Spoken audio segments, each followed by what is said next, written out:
They sold her to the Devil Duke, but she used him to bankrupt her family.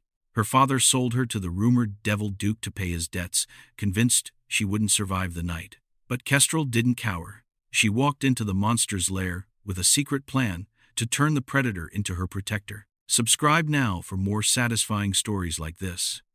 Town Square was dead silent, which was strange because there were hundreds of people standing there.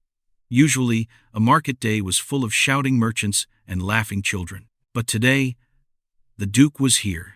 Ruven Drager. They called him the Devil Duke.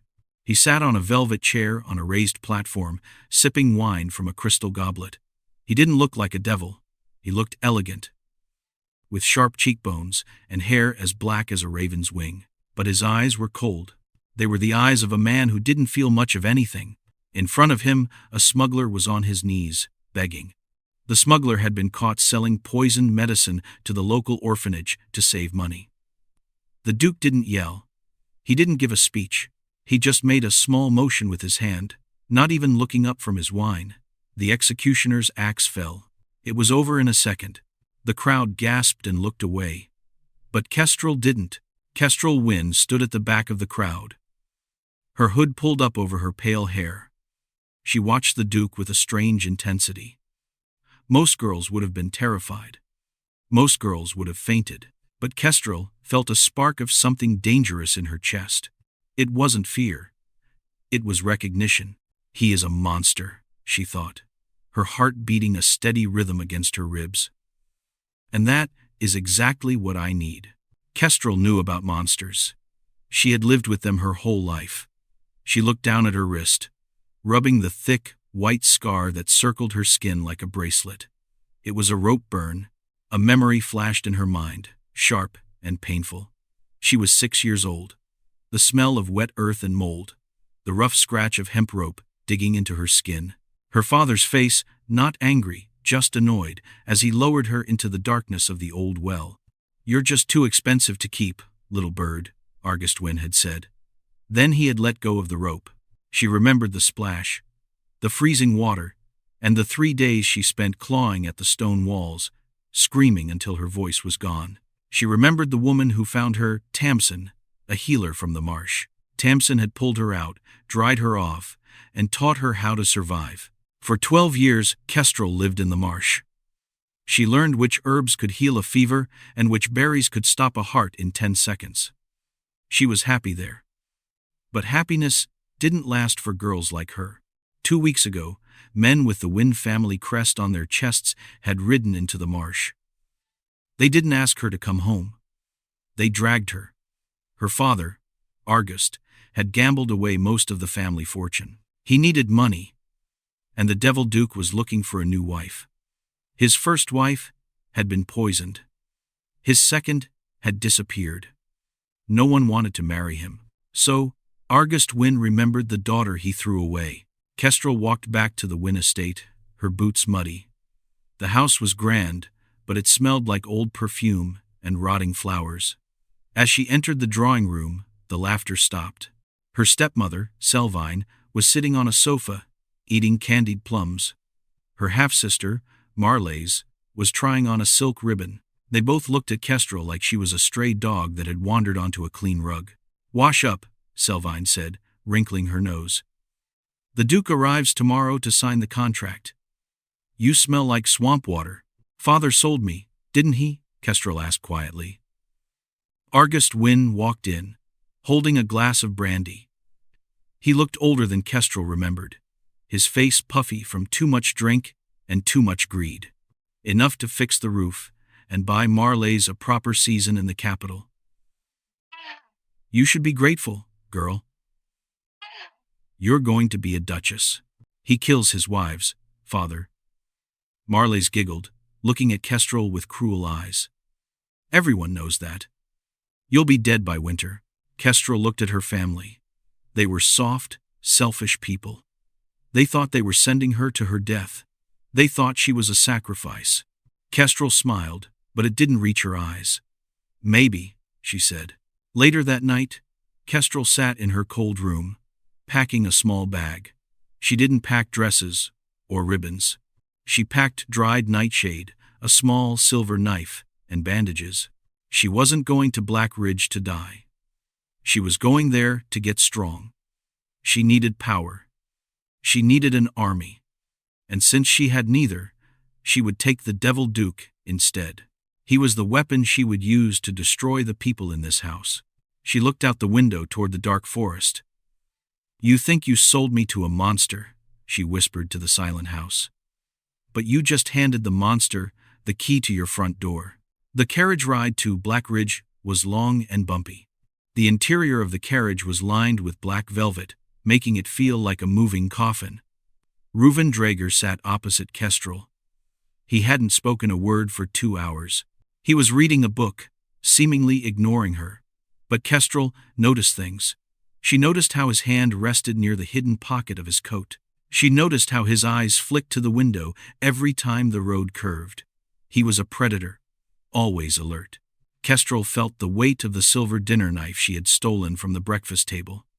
It was tucked into her sleeve. She needed to know who she was dealing with. Rumors were one thing, but reality was another. She took a deep breath. In one smooth motion, she pulled the knife from her sleeve and lunged across the carriage.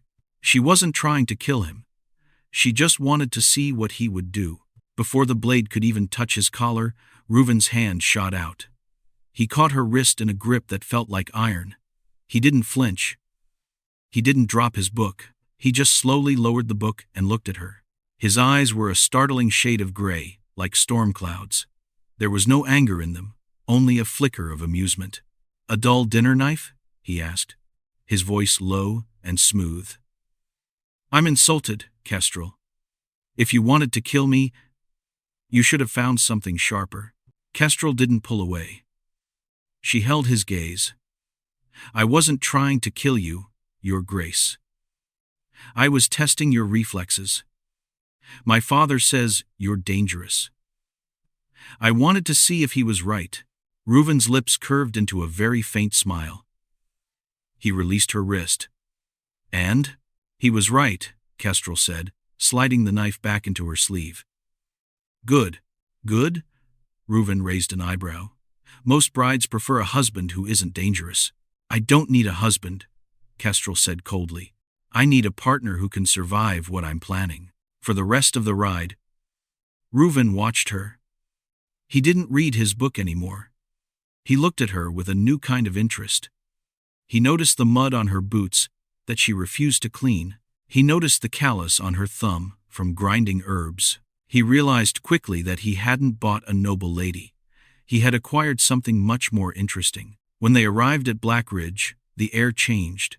The castle sat on top of a jagged cliff, overlooking a churning gray ocean. The wind howled around the stone towers. It was a cold, lonely place. The servants were lined up to meet them, their heads bowed low. They were terrified of Ruven. Kestrel could smell their fear. It was sour and sharp. "Welcome home," Ruven said. "There are rules here, Kestrel. Do not go into the East Wing.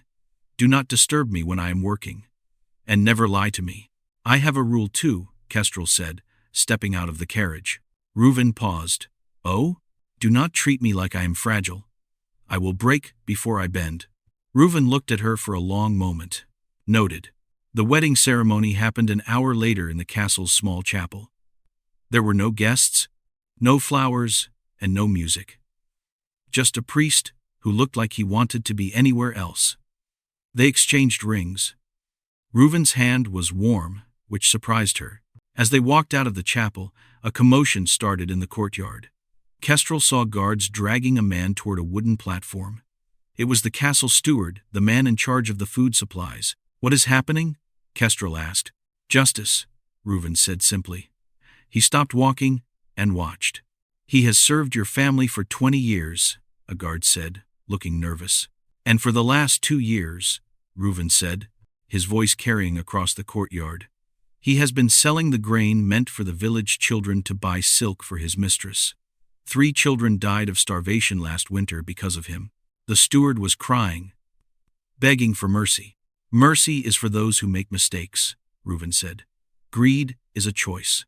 He nodded to the guards. The steward was hanged. Kestrel watched the man swing. She should have been horrified. That was the normal reaction. But Kestrel thought of her own father, Argust, who had thrown her away because she cost too much to feed. She thought of the hungry nights in the marsh. She looked at Ruven. He wasn't cruel. He was precise. He had a code. He protected the weak by removing the parasites. "You have a question," Ruven said, turning to her. "The rumors," Kestrel said. "Did you kill your other wives?" Ruven looked at the ocean.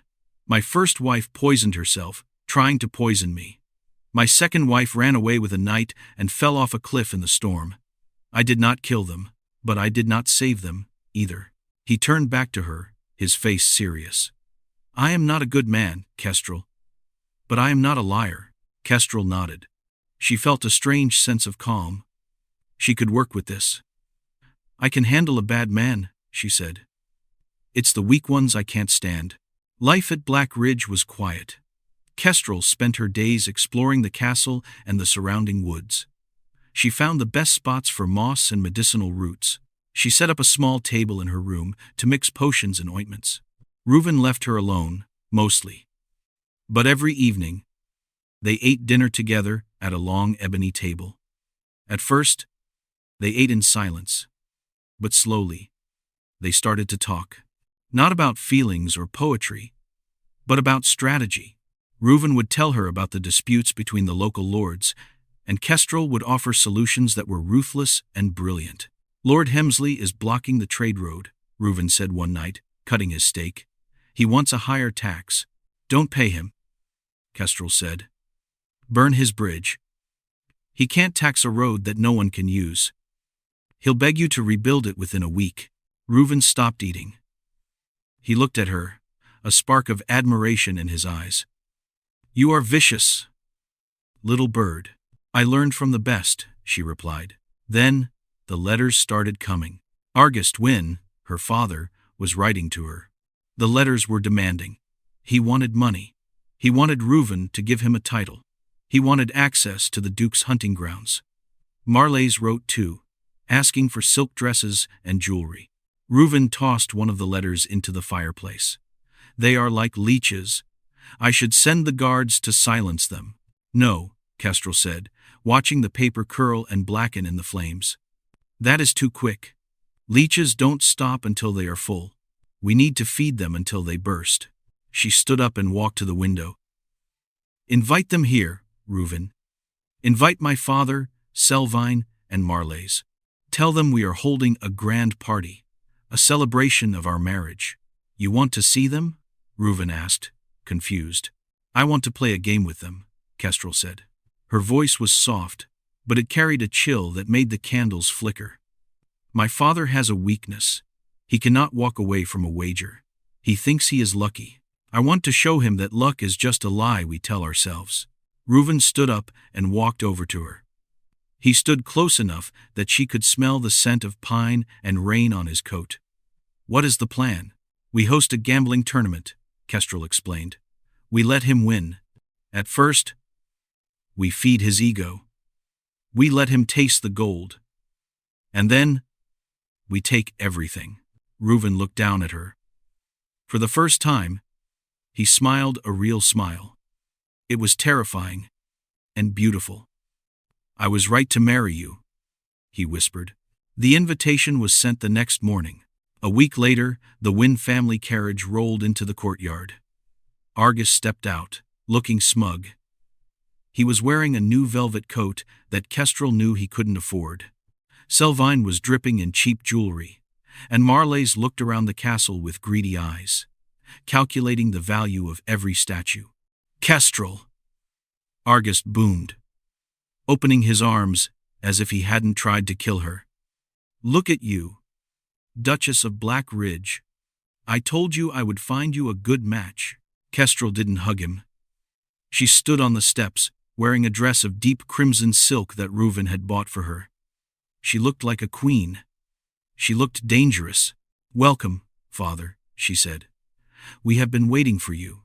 Ruven stood beside her, his hand resting possessively on her lower back. He looked at Argust with the same look he had given the smuggler, like he was looking at an insect. Dinner is served, Ruven said. And after that, cards. Argust's eyes lit up. Cards? Wonderful. I feel a lucky streak coming on. Kestrel caught Ruven's eye. The trap was set. The gambling room was warm, lit by the glow of 100 candles. Servants moved silently, refilling wine glasses. The table was covered in green felt, and in the center lay a pile of gold coins that glittered under the light. At first, it went exactly as Kestrel had planned. Argust was winning. He laughed loudly, slamming his cards down on the table. Another victory. Ruven, my boy, you need to teach your men how to play. I'm cleaning you out. Ruven sat opposite him, calm and still. You are very skilled, Argust, he said flatly. Selvine and Marlays were sitting on a couch nearby, giggling as they counted the winnings. They were already talking about buying a summer house in the capital. They ignored Kestrel completely. Let's raise the stakes, Argust said, his face flushed with wine and victory. This gold is boring. Let's play for something real. What did you have in mind? Ruven asked. My horses against your southern hunting lodge, Argust challenged. Kestrel watched from the shadows of the room. She signaled the dealer one of Ruven's most loyal guards with a tiny nod. The tide turned. Argust lost the hand. He frowned, confused. Bad luck. Just a blip. Again. He bet his wife's jewelry. He lost. He bet the deeds to his rental properties. He lost. He bet Marlay's dowry. He lost. The room grew quiet. Argust was sweating now. His hands were shaking. He had lost almost everything he had gained in the last 10 years. But the gambler's sickness was deep in him. He believed that one big win would fix everything. He just needed one more hand. I have one thing left, Argust snarled, his eyes wild. The Win estate, the land, the house, everything. Selvine shrieked. Argust, no, that is our home. Quiet, woman, he snapped. He looked at Ruven. I bet the Win estate against your fleet of ships. Ruven looked at Kestrel. It was her move. Kestrel stepped out of the shadows. She walked to the table and placed her hand on Ruven's shoulder. Accept the bet, husband. The dealer dealt the cards. The silence in the room was heavy, like the air before a thunderstorm. Argust picked up his cards. He smiled. He had a strong hand. 3 kings. Read them and weep, Argust shouted, throwing his cards down. 3 kings. The estate is safe. Ruven didn't move. He looked at Kestrel. Do you want to show him, my love? Kestrel reached down and flipped Ruven's cards. Ace, ace, ace, ace. 4 aces. Argust's face went white. All the blood drained from his cheeks. He slumped back in his chair, his mouth opening and closing like a fish. No, that's impossible. You cheated. We didn't cheat, father, Kestrel said, her voice cutting through the silence. You just played a game. You didn't understand. I am ruined, Argust whispered. Yes, Kestrel said. You are. She picked up the deed to the Win estate from the center of the table. She held it up to the candlelight. Please, Selvine cried, throwing herself at Kestrel's feet. We are your family. You can't throw us out on the street. We raised you. Kestrel laughed. It was a dry, sharp sound. You threw me in a well, father. You watched, Selvine. And you, Marlays. You laughed. She ripped the deed in half. Then, in half again. She threw the pieces onto the table. I don't want your house, Kestrel said. It smells like rot. I just wanted to make sure you didn't have it anymore. Ruven stood up. He towered over the shrinking family. The estate now belongs to the crown. You have until sunrise to leave. Take only what you can carry on your backs. No horses. No carriages. You walk. But, where will we go? Marlays sobbed. The marsh is lovely this time of year, Kestrel said. I hear there are berries there. If you're lucky, they won't kill you. The guards dragged the screaming family out of the hall. Kestrel stood still, listening to their voices fade away. She thought she would feel happy. She thought she would feel triumphant. Instead, she just felt. She felt a hand on her shoulder. "Ruven, it is done," he said softly. "Yes," Kestrel replied, pulling away. "It is done." The next morning, Kestrel knocked on the door of Ruven's study. He looked up from his papers, a smile forming on his lips, but it vanished when he saw her face. "I am leaving," Kestrel said. Ruven froze. "What?" "Our deal is complete," Kestrel said, keeping her voice steady. "I married you to get the power to destroy my father. I have done that. You have your land back, and the political alliances are settled. You don't need me anymore." "I don't need you?" Ruven stood up, knocking his chair over. "Kestrel, look at me. I am going to the low market," she continued, ignoring the pain in her chest. "I am a healer, Ruven. That is who I am. I don't belong in a castle. I don't belong in silk." "You belong with me," Ruven growled. "I chose you because you were a monster," Kestrel said, tears finally pricking her eyes. "But I am not fighting anymore, and I don't want to become a monster myself." She turned and left before he could stop her. Kestrel moved to the low market, a poor district on the edge of the city. It was dirty, crowded, and loud, but it felt real. She rented a small, run-down shop and turned it into a clinic. She stopped wearing silk and went back to simple cotton dresses. She spent her days stitching up cuts, curing fevers, and helping women deliver babies. She was tired. Her hands were always rough, but she was at peace. 3 months passed. She tried not to think about gray eyes and cold castles. One rainy Tuesday, the door to her clinic burst open. A man stumbled in, dripping wet and bleeding heavily from a wound in his side. He collapsed onto the floor. Kestrel rushed over. "Let me see," she commanded, ripping his shirt open. It was a sword wound. Deep. She looked at his face. It was Ruven. He was pale, sweating, and dirty. He looked nothing like a duke. "You idiot," she hissed, grabbing her needle and thread. "What happened?" "Bandits," he grunted, wincing as she cleaned the wound with alcohol. "On the ridge road. I didn't have my guards." "Why were you alone?" she demanded, her hands moving fast, stitching the skin back together. "I was coming to see you," he whispered. "I come every Tuesday. I just watch from the street. To make sure you are safe." Kestrel's hands froze. "You watch me?" "I missed you," Ruven admitted. He sounded vulnerable, a tone she had never heard from him. "The castle is too quiet. The victories are hollow." "You were right, Kestrel. I am a monster. But I think I am only human when you are there." Kestrel finished the stitch and bandaged him up. She sat back on her heels, looking at him. He looked ridiculous, a powerful duke lying on the floor of a dusty clinic in the slums. "You can't stay here," she said weakly. "I'm not leaving," Ruven said. "I'll sleep on the floor.